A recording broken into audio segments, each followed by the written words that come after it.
Namaskar, dear devotees and friends. Today is the Wednesday evening and we will be studying the Panchama Veda, the Gospel of Sri Ramakrishna. Let us begin. Tavo kathamritam tapta jivanam kabibhirilitam kalmashapaham sravana mangalam srimadatatam bhubi grinanti e bhurida janaha. We were studying that the conversation the Sri Ramakrishna was having with some of the deputy magistrates and mainly with Bankim Chandra Chattopadhyay, the famous writer also. And Sri Ramakrishna, when he was saying some, the last time when you were reading, the Sri Ramakrishna was talking about the Sri Krishna. The Bankims and others listening to him, they were discussing among themselves in English. The Sri Ramakrishna jokingly asked, hey, what you were talking in English? Because Sri Ramakrishna was not knowing English.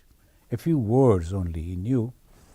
Then they said, sir, that we were talking why you are not giving the talk in the public. You can explain things so nicely. Without paying much attention to that, Sri Ramakrishna told that story that someone who was not knowing English, he was a barber, he was shaving a person and something happened, a little cut, and the man became angry and said, damn. Then the barber said, oh, hey, if it is a good word, it was a good meaning, then it's okay. I and my father and my 14 generations are all dams. But if it is a bad one, then you, your father, like that, everybody was laughing. After that, the Bankim began the conversation. This is actually, we are reading the day, that account the Master Masha has given. It is December 6, Saturday, 1884. Then Bankim began the conversation. Sir, why don't you preach? Now Sri Ramakrishna smiling. Preaching, is it only a man's vanity? It is only a man's vanity that makes him think of preaching. The preaching means giving an idea. And sometimes the people they think that I can give my idea to others. Majority of the people, most of us, in different walks of life, in different situations, different positions, we like to give our idea to others, like to convert them to our ideologies, ideas and thoughts. So that's called preaching. This preaching, that when you talk about the spirituality, the God, that is very, very difficult. The Sri Ramakrishna mentioning about that, what you are going to teach, you don't know anything. And whatever you know, you have just mugged up from something, memorized some quotations, and then you are quoting from there, and you have some capacity to use those words nicely. Is that preaching? Vanity is the ego that prompts you. And Sri Ramakrishna is very, very genuine. It is nothing like the other people, the ordinary people, for the popularity, nothing like that. He is God himself. Sri Ramakrishna is God himself. So obviously, why he will bother about all the popularity and the clappings of the people? Why he has come, the God, in the form of a human being, and then he is among us to guide us. And what is the guidance? Remove your ego. Don't be guided by your ego. As long as the ego will be there, you will be separated from the God. So he is telling, preaching, it is only a man's vanity that makes him think of preaching. A man is but an insignificant creature. He is talking about the spirituality. It is God alone who will preach. This is very important. God alone who will preach. When a person realizes God, he becomes God himself. As the Jesus said, I and my Father in heaven are one. As in the Vedanta, the great rishis, they said, Aham Brahmasmi. The moment you realize Brahman, immediately you become that. So that is why he is telling, it is God alone who will preach. God who has created the sun and moon and so illumined the universe. He is trying to give the idea about God, the all-powerful, that God. Is preaching such a trifling affair? You cannot preach unless God reveals himself to you and gives you the command to preach. Swami Vivekananda came to the Chicago. He was a young man of 29 years old, and he just addressed the gathering of 7,000 the people by sisters and brothers of America. Mesmerized them. They stood up, clapped for 2 minutes. That is preaching. Because the God has given the call. It is the God. Swami Vivekananda is nothing but God because he realized God. He was a Brahma Jnani. So his every word, one lady afterwards, when he heard Swami Vivekananda, afterwards in his memoirs she has written, the first sentence he said came to me as truth. The second, the truth. The third, the truth. All through whatever he said came to me as truth. That is preaching. So this is the God's power. Bhagavan Sri Ramakrishna wrote, Naren Shikha Dibe, Naren will teach. Not for others. He was having many other direct disciples, but it is only Naren. So he gave that responsibility to Naren, that Naren will teach. And this is called that you have to get the command from the God to preach. Of course, no one can stop you from preaching. Now he is telling you can go and then give the lecture.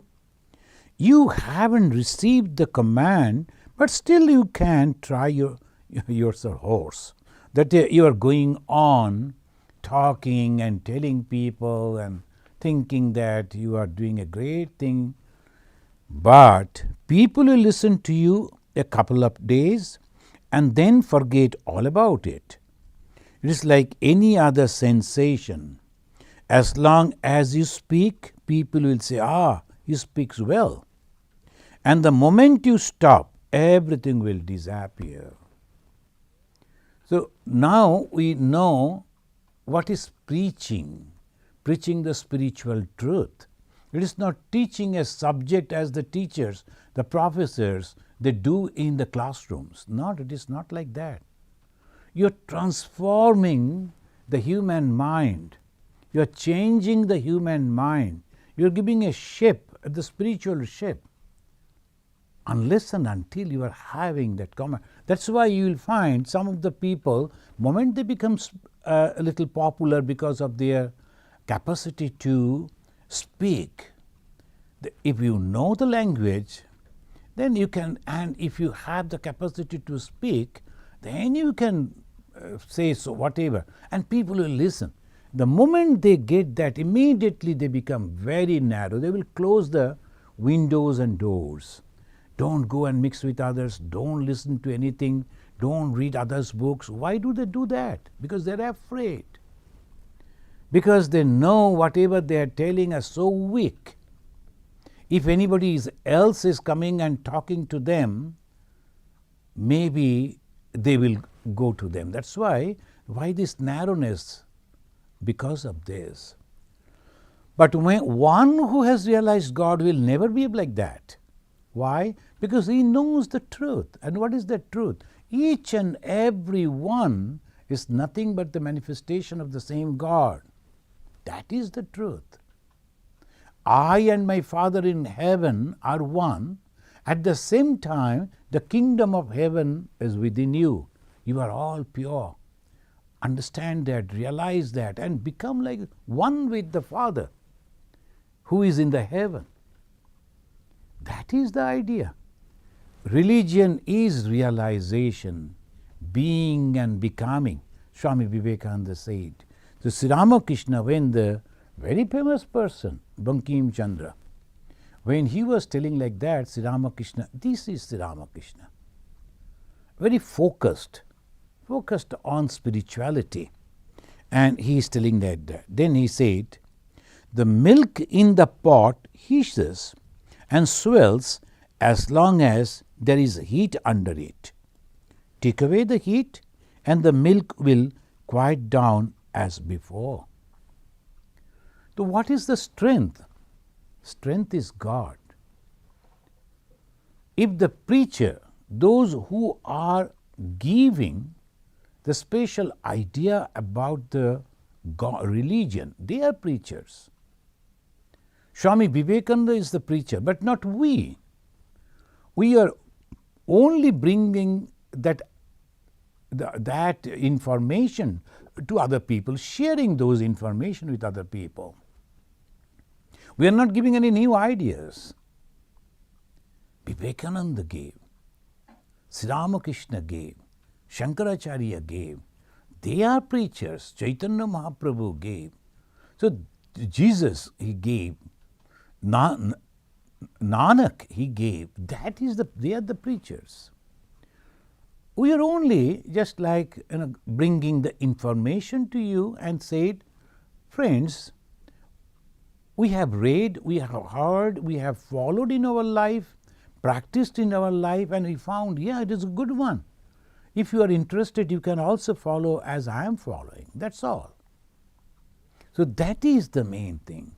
So Sri Ramakrishna is telling to, as long as there is the power, the strength of God within you, so long people will listen to you, otherwise not.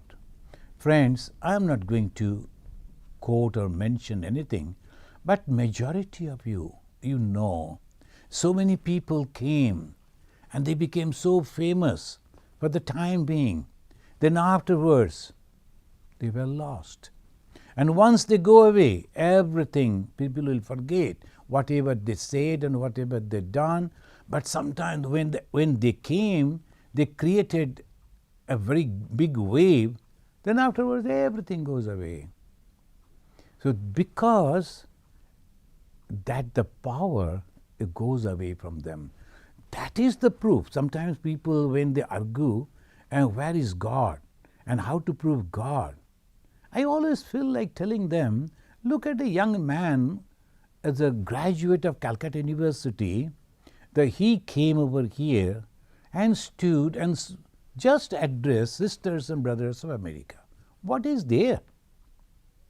It's a very common word. Not there's a new word, new something is telling. English word, these people, they knew it. But what was there in these two words? That the 7,000 people stood up and they were so happy, they were expressing their joy and they were greeting the speaker, Vivekananda, by clapping for 2 minutes. So that means the power that was within Swami Vivekananda, he shared it with so many people at a time. He touched the heart of each and every one. They felt that we are truly close, we are one, and that removed their ego. For the time being, it may be, they removed that ego and they became so joyful. They were expressing that joy by clapping. So this is the greatest proof that God is there, unless it is, no one can do that. When the political people are giving the talk, that has many other things. They become very popular, people will be following them because it's the power. If you are following them, you will get something from them. They will either give you a job, they will give this, then that. But in the spiritual talk, there is nothing like that. They are not promising that they will give you the wealth and money and this. And sometimes some people, they say, if you are following me, you will be free from all diseases. That is not true.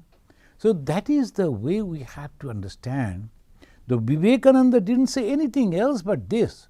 Immediately everyone was churched.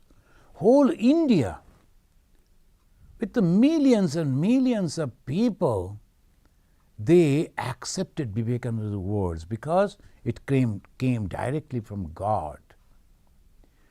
So this proves that God is there, the power is there. Now, one must increase one's strength by sadhana. Who can do? Anyone. How? By practicing the sadhana, spiritual austerity. Otherwise, one cannot preach. If we look at the life of all these great preachers, the great philosophers who came, they gave their idea, the wonderful life. They are fully concentrated on that particular idea, spiritual idea, and then they withdrew their mind from any other things, and not for a day or two, for such a long period of time. And we can find that not only they are talking about them, that ideology, the ideals, but they are practicing in their own life also. That gives the impression. What is sadhana? Sadhana is nothing but keeping the mind always full with the thought of God and giving up the idea of this worldly life, worldly things, which are very temporary, though tempting, but very, very temporary. This name, the form, and all this wealth, the physical comfort, everything in this world are so very temporary. Kings after kings came. Emperors after emperors came. So many of them in the history, if you go on reading the world history, it is impossible to complete. Only names, if you read, that will be a huge task. Only names. But where are they? But a few who are not having anything. Not money power, not muscle power, not political power, no kingdom. They were just very, very ordinary people, but they only say to the people, come and be gods. And they are remembered till today. 2000 years before one came in the Nazareth, he is known as Jesus the Christ. And then the rishis, then the avatars, Sri Ramachandra, Sri Krishna, Sri Ramakrishna, all will be remembered with great respect. They will be followed. No one is going to follow the path of the kings. Do they? No. That proves the God's power, and that proves the existence of God. The Sri Ramakrishna is telling, one must increase one's strength by sadhana, otherwise one cannot preach. Then, as is owned, he is giving an example in a funny way. He is telling, as the proverb goes, you have no room to sleep yourself, and you invite a friend to sleep with you. There is no place for you to lie down, and you say, come friend, come and lie down with me. The laughter. That means the one who is not having anything, he wants to give something to others. How? It is possible. I am not having anything, how can I give? And what is this religion? What is this God? What is this spirituality? It is love, it is containment, it is satisfaction, it is peace, eternal. And if I myself is not having, when I am going and standing on the stage and giving the talk like an actor, this is only the doing the drama.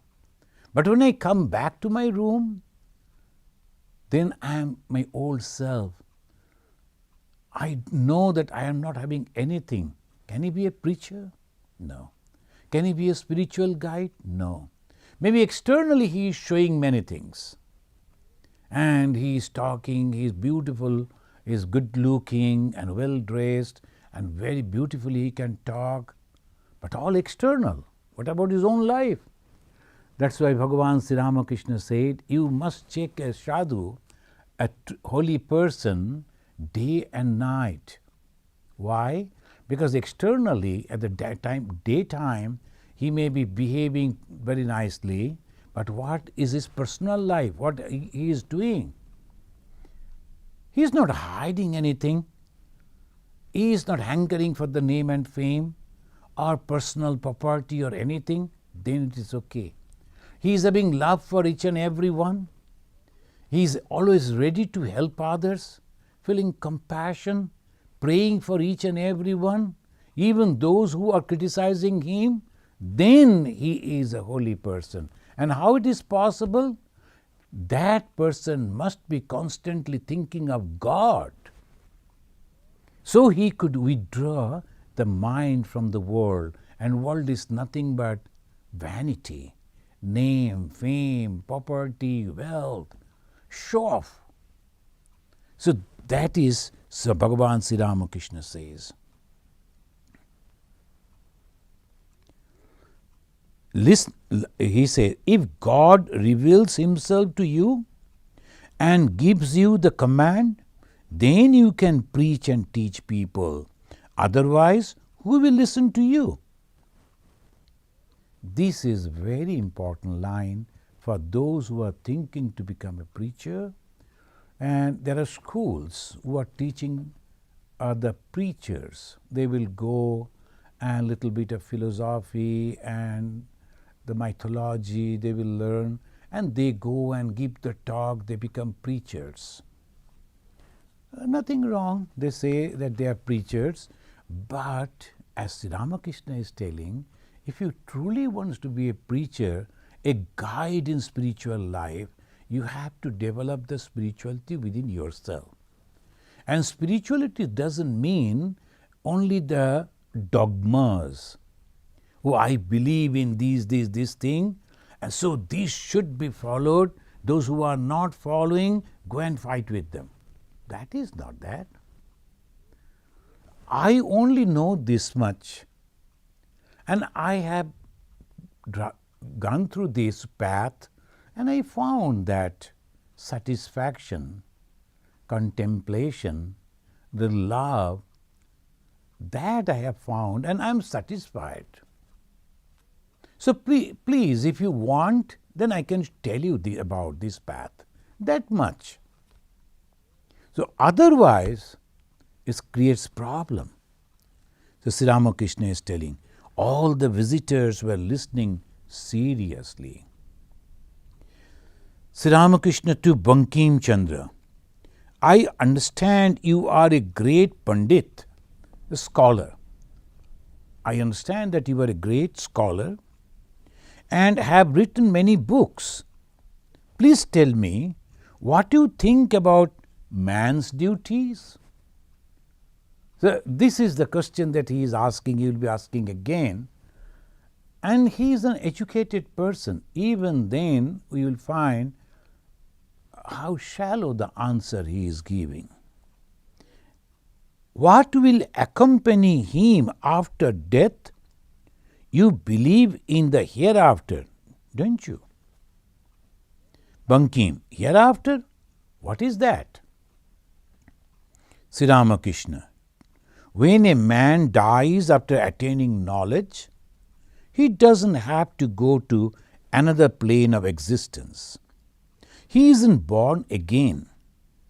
But as long as he has not attained knowledge, as long as he has not realized God, Sri Ramakrishna is mentioning in two different ways.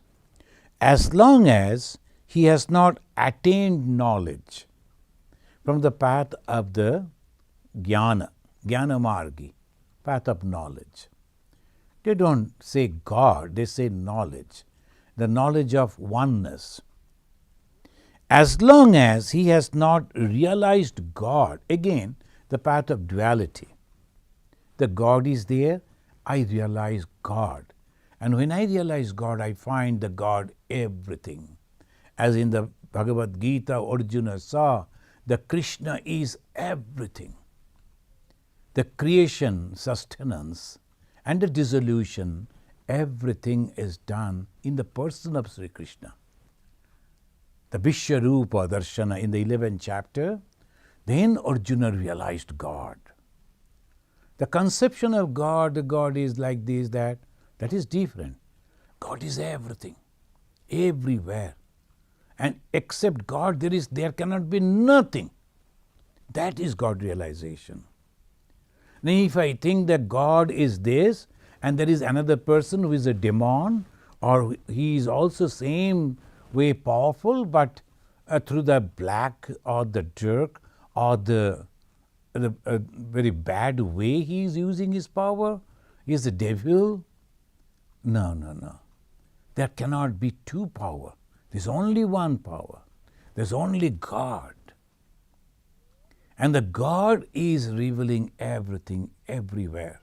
Sarvata pani padam tat, sarvata akshi shiro mukham, sarvata srutiman loke, sarvamavritta tishtati. In Bhagavad Gita it says, everywhere, everywhere. Wow, whomever you see, and the beautiful way, the expression, sarvata pani padam tat. Any hands that you see, any leg that you see, any head that you see, any person that you see, all nothing but the expression of God. In the different names, different forms, it is God only.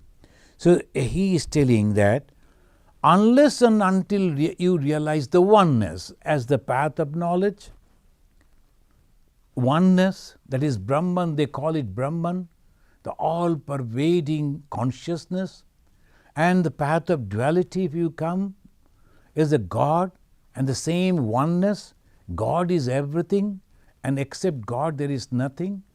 Both takes you to the knowledge of oneness. And when you realize that oneness, then only you get that power. Then only you can preach about God, because you have visited, you have realized. Many of you have read the biography of Swami Vivekananda. Those who have not, please go through the biography of Swami Vivekananda. This beautiful two volumes book is there, written by the Eastern and Western disciples of Swami Vivekananda, and every details are there. And there we can find how Vivekananda is struggling. He is doing the sadhana, the tapasya, the spiritual practice. And slowly, he is transforming. He was born just like us. He was in the school. He was growing up just like us. Then suddenly one turn, and he concentrated on developing his spiritual power. He meditated, withdrew his mind, all the senses. Then the revelation of God came to him, and he was, of course, under the guidance of a great guru, the God himself, Bhagavan Sri Ramakrishna. So this transformation, when we see, when we can understand, anyone can do that. If we are sincerely trying, we can do it, we can have it, we can achieve it. Then afterwards, if that knowledge is there, then comes the compassion. Compassion for all these people who are groping in the dark, and they are so egoistic, don't like to listen. But like a very loving will father loving father, he goes after them and say, please listen, please listen. Like in the Upanishad also, the Rishi, after the realization, giving the call to the whole world, Srindant Vishe Amritasya Putraha. Listen to me. So that way he goes out. But as long as he has not attained knowledge, now Sri Ramakrishna is taking our mind to another very unique thing. This is the basis of the Hinduism. He is telling, as long as he has not attained knowledge, as long as he has not realized God, he must come back to life of this earth. He can never escape it. The reincarnation theory and the karma phala. This is the basis of Hinduism. Hinduism is standing on this too. Hinduism says there is only one consciousness who can be called as God with some qualities. From that only everything has been created. But after the creation, particularly the human being, they have been given something very special. And what is that? Jivatma. And what is this Jivatma? The consciousness reflecting on the intellect of the Jiva or the individual person, individual soul. And that creates I sense, the ego. And this ego separates it from the actual, the God. And this is very, very mystical, very unique. And then starts the journey. So I start from here with the ego, then I understand that because of the ego I am just loitering life after life, taking different type of bodies, different birth at different time, and suffering and enjoying a little again and again and again. Then ultimately I become that determined, no, enough is enough. I should go beyond this. And from there, it takes the turn towards the root. And root in nothing but the knowledge. And knowledge is, oh my God, I was so happy with the reflected sun. The sun that was reflecting on the water I am carrying, I throw that. And it's not necessary. I leave that water and then I go and merge with the original. And that is called the Supreme Brahman, the ultimate Brahman. That is the whole of spiritual life. Understanding the oneness. Till then, we have to come back and suffer and suffer and suffer because of the karma. Sri Ramakrishna is telling, as long as he has not attained knowledge, as long as he has not realized God, he must come back to life of this earth. He can never escape it. Sri Ramakrishna always using the twice. Why? The Jnana Marga and Bhakti Marga. The path of knowledge and path of devotion. Same thing. Only you are traveling in a path where you are thinking there is God and I am going to realize God. And another path you are following, I am going to know the truth. That much. But otherwise everything is same. So that is, he is telling, for such a person, there is a hereafter. A man is liberated after attaining knowledge. Again, after realization of God. For him, there is no further coming back to earth. When you go back to the ocean, there is no problem. But that one drop of water which was coming down from the sky may fall on, as the Jesus says, it may be in the dry land, maybe in a crooked place, maybe here, maybe there, and every time in a different way. But ultimately when it goes back to the source, which is the ocean, then there is no problem. So that he is telling. If it boiled paddy grain is shown, it doesn't sprout. Sri Ramakrishna is giving the example. What happens after the God realization or after attaining the knowledge? After realization of God, for him there is no further coming back to earth. Then he gives the example. If a boiled paddy grain is shown, it doesn't sprout. Just so, if a man is boiled by the fire of knowledge, he cannot take part any more in the play of creation. He cannot lead a worldly life, for he has no attachment to the lust and gold. And he says, what will you gain by showing boiled paddy? The Sri Ramakrishna is giving so simple example, everybody will understand. And he is from the village background. He has seen how those people, when they are showing the seed, they will be keeping it separately. And when it is germinating, they will then show those things. But some, they are boiling to make the food. Those boiled, same thing, if they are now showing that on the ground, they will never germinate. The same way, if one has realized God, attained the knowledge that I am one with Brahman, he won't be attracted to anything of this world. Then how he will play? So he will withdraw. Bankim smiling. When Sri Ramakrishna is telling all these things, the Bankim Chandra, an educated person, and not only that, he wrote the life of Sri Krishna, Krishna Charit, and he was also having some religious bent of mind, with some patriotic way, but religious bent of mind. Even then, look at it, how he is talking with Sri Ramakrishna.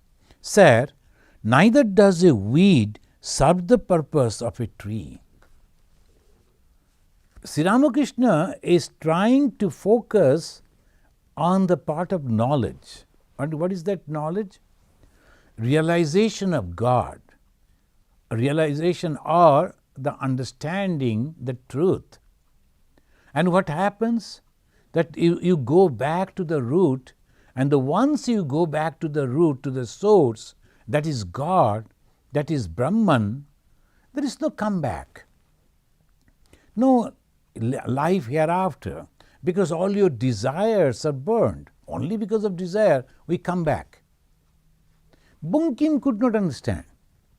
Bankim Chandra, man like him, couldn't understand.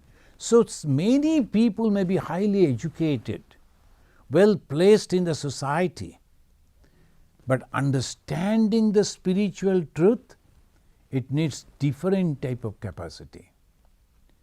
Majority of the people, they think that we have read those books and we can quote from that, we can speak very nicely, but at the same time, they won't be able to understand the true purport of this teaching. Bankim couldn't. He was telling, Sri Ramakrishna gave the example of the boiled seed, they won't germinate, and he is telling that neither the weeds serve the purpose of a tree.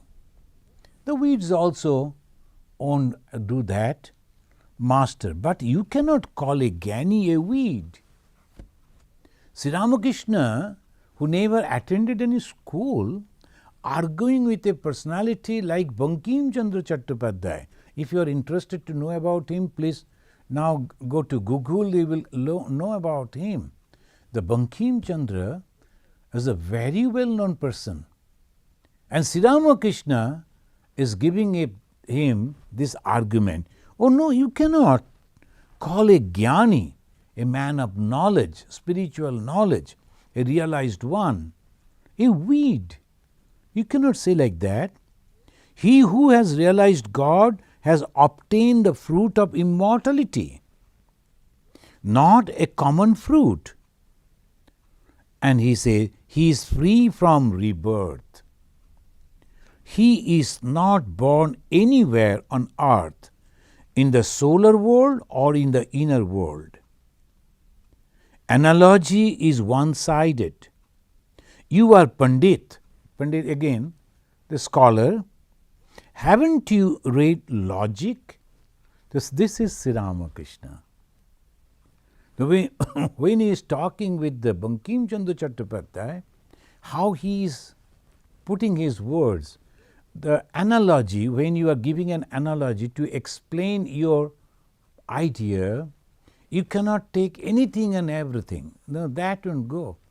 In the argument, you are supposed to have this type of the idea, the training, the knowledge, that when I am talking about the science, I cannot just quote from mythology, no.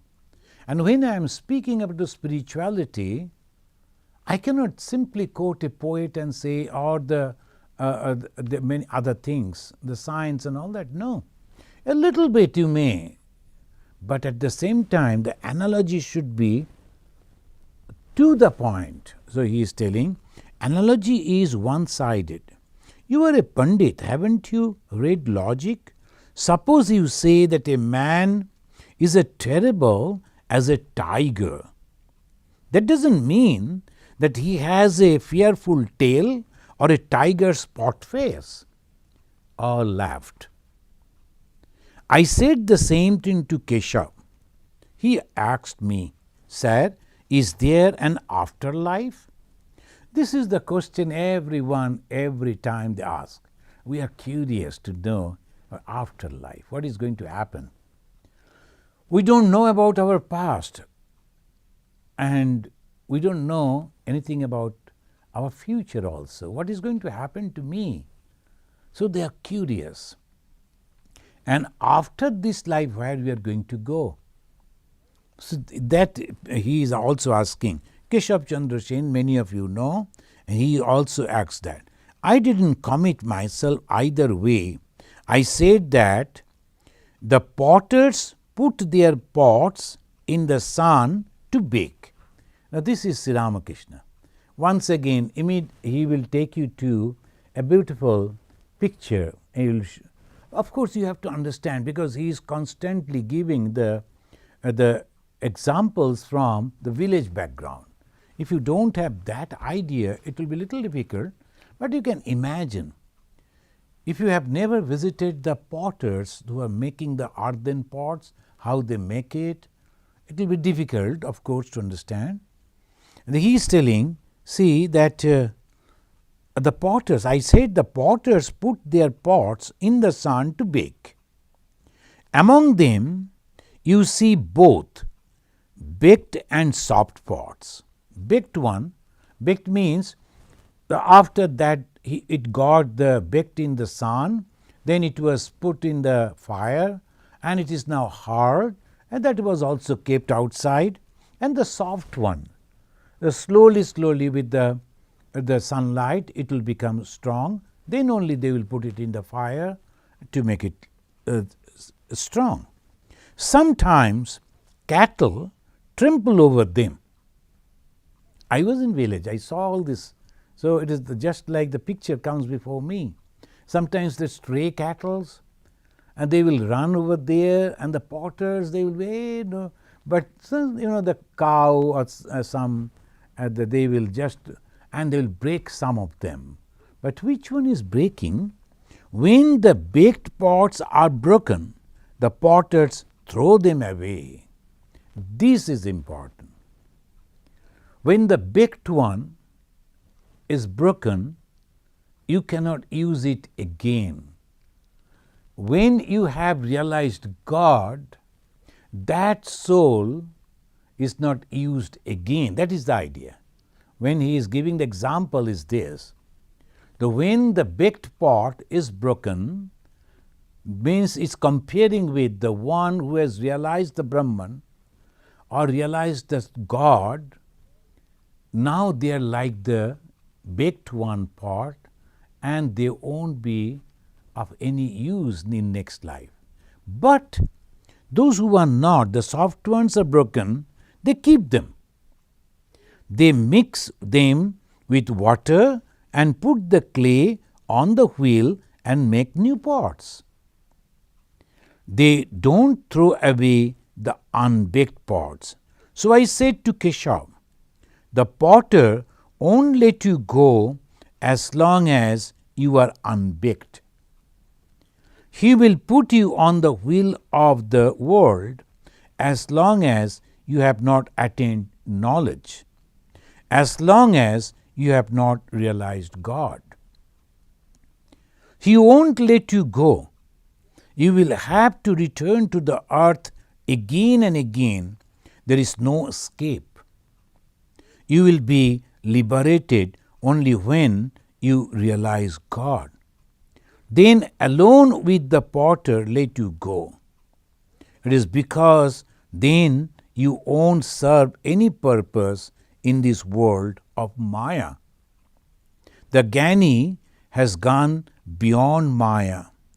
What will he do in this world of Maya? The Sri Ramakrishna is so simple way he is giving the example. What is God realization? Understanding the truth. What is that truth? It is only one. And what is that one? It may be said that it is consciousness all pervading, and you may term as the Brahman, or you can say it is the God. That we can understand God, all pervading, all powerful, all loving, eternal. So that conception, God. But one. There cannot be two gods. There cannot be devil and God sharing power. No, it cannot be. There is only one God. And when that oneness has come, then naturally I cannot see many different things in this world, can I? When I understand, then when I will see or look at this type of different things, so shall I go and embrace everything, oh, this is God, that is God? No, that also not. How I will look at it, the God has become a tiger.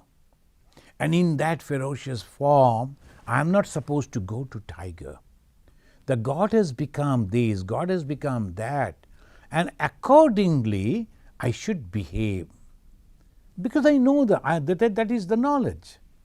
A child don't understand that that baby should not go to the tiger. It will go. If you leave the child and unfortunate the tiger is there, then it will go and try to touch, thinking that it can play with that. No, that is the main thing. The one should be very, very careful. When we are behaving, what we are behaving with the world and world of multiplicity, but I know everything is nothing but God. But accordingly, we will behave with them. As I said many times, one of our monks, I like that comment, when he was talking about the Vedanta and talking about the oneness, then someone told, if everyone is God, and then if a burglar comes, break in, and how I am going to behave with the burglar? Shall I go and do the worship? Then the Swami replied in a very unique way. He said, yes, you should worship, and you should do worship by calling 911. That is the way one should behave. So you have to understand. So this is the practical way of handling. But I know even in that burglar or a thief or a dacoit, God is there. He doesn't understand that. It is not manifested in him, but I can understand that. So that is the way we have to. Friends, you know that many of the people, they will be constantly asking, what is the proof and what is this? Now, one thing, what is this, the Jivatma? Am I separate from God? Yes.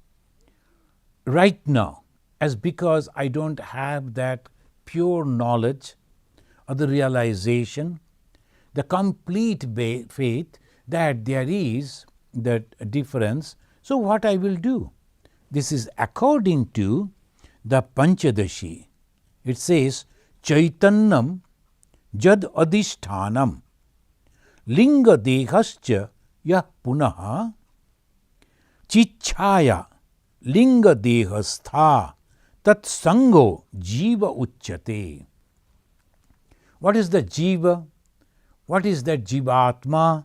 What is the individual self?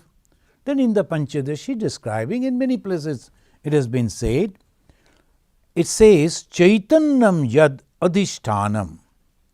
The 17 principles including the consciousness. The Chaitanya means consciousness, yad adhishtanam. Consciousness is present. Which is the substratum? It is adhishtanam. Linga dehascha yah punaha.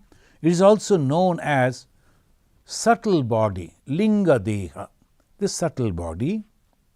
Chichaya linga dehastha tat sango, when they come in contact, then it's called subtle body. What are those? 5 organs of knowledge. This is our eye, the nose, this touch and the tongue. These are all organs of knowledge. Then 5 organs of action, the hands, the legs and all. 5 vital breath that is within our body. There are prana, apana, vyana, somana, udana, and the 5 different names are there. 5 different places there inside our body and 5 different type of actions they perform. So we are surviving this 5, total 15. 5 sense organs of knowledge, 5 sense organs of action, 5 vital breath, then mind and intellect, mana buddhi. So 15 plus 2, this 17. This is called the jivatma. Then where is atma? Where is the soul? That consciousness reflecting on the buddhi, that also gets associated. Tat sango. Sango means get associated, and what get associated? Chit atma. Chit atma. Chit means the knowledge, chit means the consciousness, and chit chaya. It is not original chit. So chit chaya. Chaya means the shadow. That means the reflection of the consciousness. So what I am, the I, all the time we are telling, and we are connected, we always get associated with the body and mind, and the body is constantly changing. Even then we say I, the small little boy of 5 years and the 85 years, the old person, they will be pointing to that body which is constantly changing, I, and also the mind. So this says that on the intellect, the buddhi, that I am very intelligent and like that they will be behaving.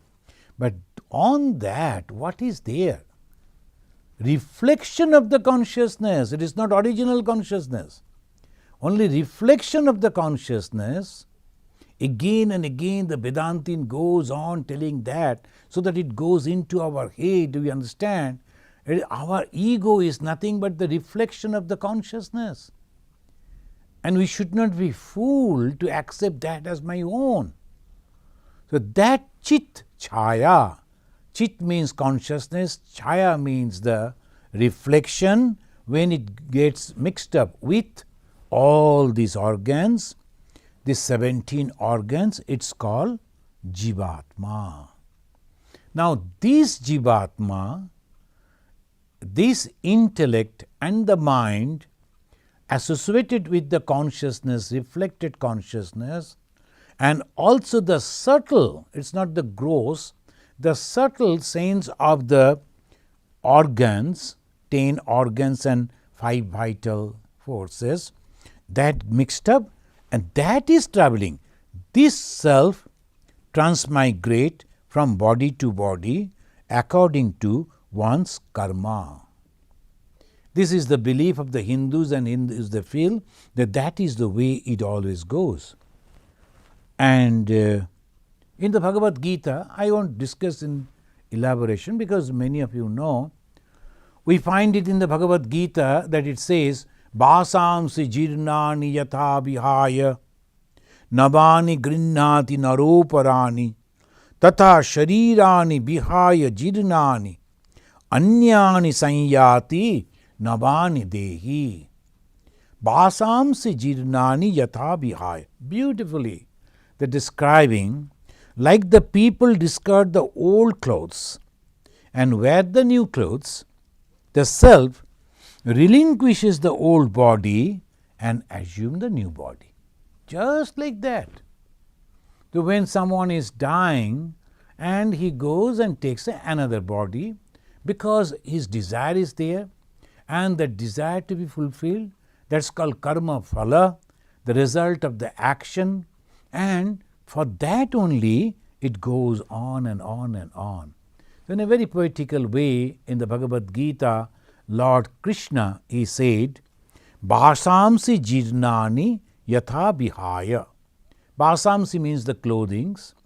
Jirnani, when it becomes old, then yatha bihaya, as we discard.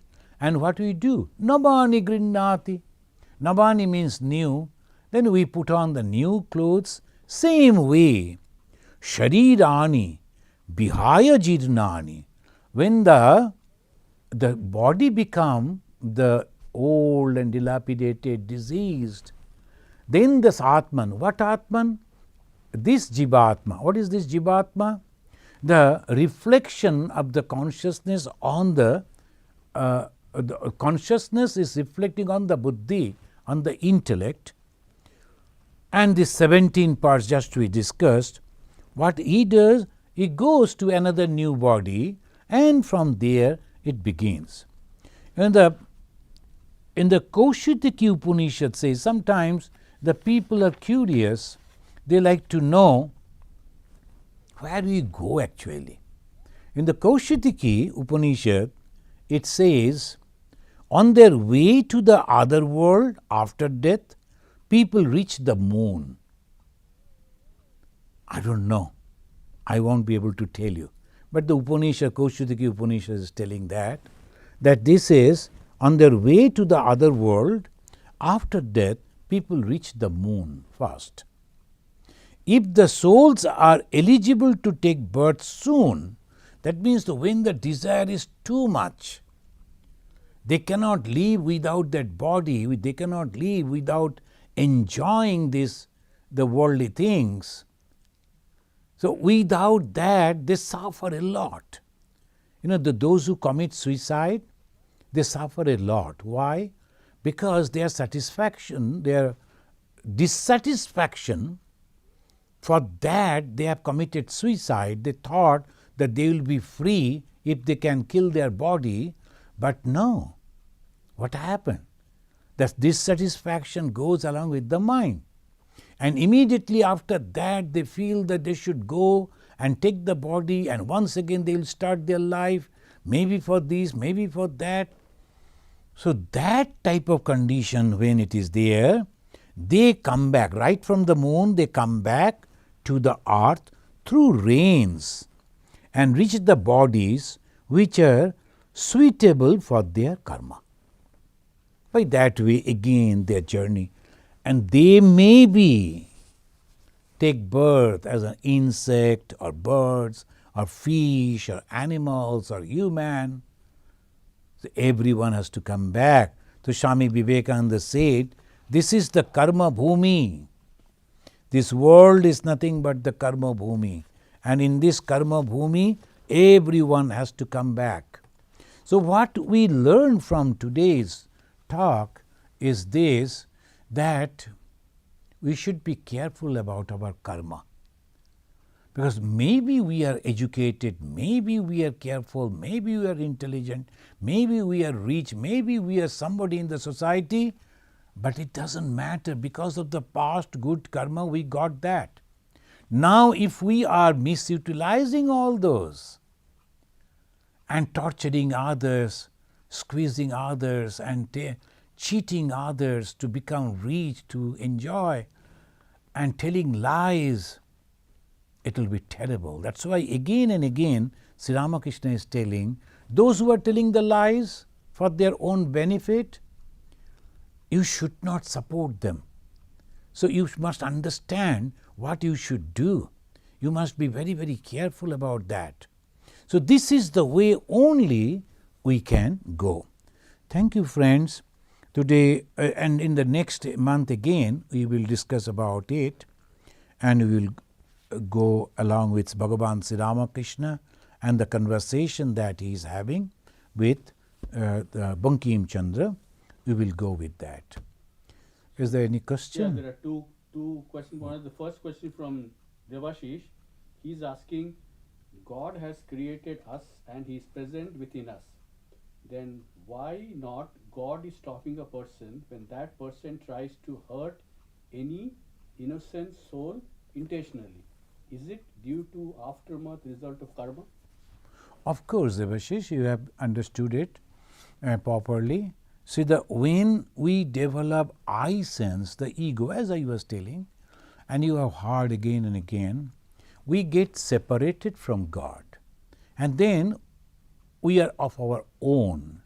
And then we are either doing good karma, thinking good thought, we purify ourselves and go back to the source that is God and get ourselves free from this, or otherwise we go on with our ego and travel and travel and travel. And as I was telling, it may be different life. Maybe in the next life you will be an animal, maybe reptiles, whatever. This is if you believe, okay, then it is all right. If you don't believe, you go in your own way. There is no question. But if you believe, because all our rishis, all our avatars, including the Sri Ramachandra, Sri Krishna, Swami Vivekananda, and all the host of spiritual giants, they said the karma phala, we have to eradicate the karma phala by practicing spirituality. And what is spirituality? It is the feeling of oneness. And slowly, slowly you have to make your mind broad, embrace each and every one. By that way only one can become. And if we go and see the people in the world, no, that is no spiritual life. The political people, they are naturally going for the power. Politics means power. Oh, why they are behaving like that? That is their way they are doing. And if we go for the business community, businessmen, they are for profit. Naturally they will go. What is my idea? Am I to understand things by seeing the businessmen and the politicians or somebody like that? Spirituality? No. For spirituality, you have to focus on the lives of the great spiritual people. So, of course, it is karma phala. The second question is from Ishwari. First is saying, Namaskaram Swamiji Maharaj. And the second part is, why should we suffer before leaving this body? Why should we suffer? Why do we suffer? Why do we suffer? Why do we suffer before leaving this body? Sometimes what happens, you will find the very holy person suffering a lot before death. You know why? That gives a sense of detachment with the body. I don't like to live in this body. It is terrible. It is impossible to live. Enough is enough. By living in this body, I have suffered a lot.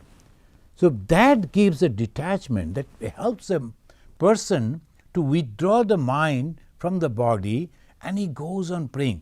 Of course, the religious brain must necessary, religious thoughts are necessary, and it should be practiced from when he is young. Otherwise, at that time, you cannot develop. This is a long practice. At that moment, that person will again request the God, enough is enough. Please withdraw my mind so that I can go to you. And that helps. The moment at the time of death, whatever you were thinking, if even by getting the pain and suffering of the body, you think about God, you will get the liberation. And it has been said in the Bhagavad Gita by Sri Krishna. and it has been accepted by all the great souls. So that may be, so you can take in that way, that by suffering at the time of death, we get help from God to get disassociated from this worldly thing. The next question is from Sashi Bhushan. He's asking, Swamiji, what do you mean, karma? We are the creator of our own destiny, question mark. How does world around us shape our destiny? How do we handle our destiny? Sashi Bhushan. Sashi Bhushan ji, it is a long question, but the thing is, the Hindus, they believe the law of karma. And in the law of karma, and the karma are three types. In my previous lectures also, if you listen to them again and again, we have discussed it in details. One is physical karma, what we do physically. Another is mental work, manasika karma. We think, and by that way also we get the result. And bachika karma, through the words. We know we go and give the lecture and mesmerize people, and then we never keep our words. And you are creating your own destiny, because each and every action has its equal and opposite reaction. But this time the people who got the opportunity to become, that they are very famous, very powerful, very popular, but they are misutilizing that benefit. And naturally, you are creating your own destiny, and the bad action, bad way that you are, through words you are cheating people, through physical action also you are harming people, through thoughts also you are doing bad things. What will happen? Then you are creating your own destiny. That is exactly what Swami Vivekananda said. So one should be very, very careful about the thought. We are making ourselves, so we should not blame others. If we think positively, pray to God for others, surely the benefit will be good. And that's why when the Arjuna asks Krishna, what will happen to those who are trying to be good but could not realize you? Once again they will be taking birth, they will suffer, isn't it? Then all the good work that they have done, that is lost. And the Bhagavan Krishna said, no, they will be taking birth in a better place. The Shuchi Nam Sri Matam Gehe Yoga Brashta Vijayate. And they will be taking birth in next life. Those who are doing good in this life but could not realize God, nothing is lost. They will go to a cultured and spiritually developed family, and they will start their spiritual journey from there. So nothing is lost. We make our own destiny. So it's a two-part question from Madhumita. She is asking, Maharaj, because of believing God, I cannot ask any worldly things from God, but people ask for so many things from God. What to do? Second part, I know that God knows everything. Do what can I ask for? Even I have a problem, I cannot ask God for relief. Oh, that is a wonderful attitude. But Bhagavan Sri Ramakrishna said that it is better to ask for the mukti, the liberation to God. But at the same time, that God is our Father, God is our Mother. Of course you can talk to God and say, God, this is my problem and I don't know how to solve it. You are my Father, you are my Mother, you are my everything. Can you please solve this problem for me? Can you please guide me? There is nothing wrong in it. You can always do like this. And suppose you are a mother, your son is in difficulty. You can go and ask the God, please help my son. There is no problem in it. Nothing wrong in it. The next question is from Chitra. Is Parab, P-R-A-B-A, part of the karma? Is part of the karma working itself out? Oh yes, of course. This is it's called prarabdha karma, the purvo arabdha. And before we started, whatever we started, and that result, and whatever we have done this time, that is in our bag full. That is all stored, it will be there. and sanchit. So we will carry that bag. So we have to be careful. So about this prarabdha karma. So see, through prayer, everything can be all right. When Sri Ramakrishna was talking like that, then someone told, sir, in that case, why we should pray to God? But because if it is our prarabdha karma, the work that we have done before, it is the result of that, then automatically it will go on, continuing. Even if I am praying to God, the result what will supposed to come will come. Then the reply of Bhagavan Sri Ramakrishna was unique. He said, for the devotees it is completely different. That means even the prarabdha karma can also be all right, and with the prayer, if the God is the giver, and if he thinks, no, I won't give that punishment to him, he can. Ma Sharadamani said, if it was supposed destined to amputate your leg, maybe with your prayer and sincere prayer, the God will give a little sprick in your body, that much. So we can also control the prarabdha karma with the prayer to God. That's Sri Ramakrishna said. So now, friends, thank you for participating. I am very happy that you are asking question, and whatever way is possible, I am giving you the answer, whatever I know. So now let us conclude by offering pranam to Bhagavan Sri Ramakrishna. Niranjanam nityam anantarupam bhaktanukampa dhrita vigraham vai Ishavataram parameshamidhyam tam Ramakrishnam shirasa namama.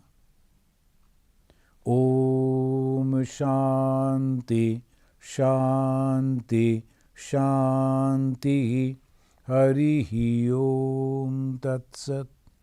Sri Ramakrishna Arpanamastu.